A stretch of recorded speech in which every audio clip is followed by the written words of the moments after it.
আচলতে খবৰটো মই যোৱা কালিয়ে পাইছোঁ 9টা বজাত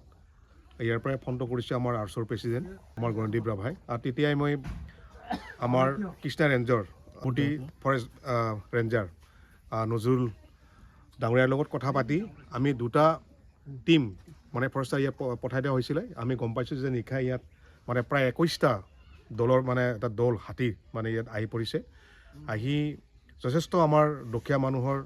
বা ৰাইজৰ ঘৰ বাৰীবিলাক যথেষ্ট মানে ক্ষতিসাধন কৰিছে এই খবৰটো পালোঁ আৰু লগে লগে কথাটো পাতি আমি কি ব্যৱস্থা কৰা হয় এইখিনি আমি ডিপুটি ৰেঞ্জাৰক মানে কথাটো পাতিছোঁ ফোনযোগে আৰু পাতি তেওঁ অৱশ্যে ইয়াত ৰাইজক প্ৰটেকশ্যন দিয়াৰ কাৰণে তেওঁলোকে ইয়াত আহিছিলে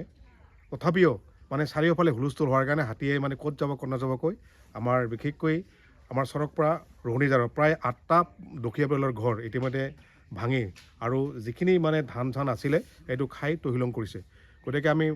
এইকাৰণে আমি অনুৰোধ জনাইছোঁ আমাৰ ফৰেষ্ট ডিপাৰ্টমেণ্টক অনুৰোধ জনাইছোঁ দুখীয়া পৰিয়ালসকলৰ মানে যিখিনি ক্ষতি হৈছে তেওঁলোকৰ যাতে ক্ষতিপূৰণ যাতে ফৰেষ্ট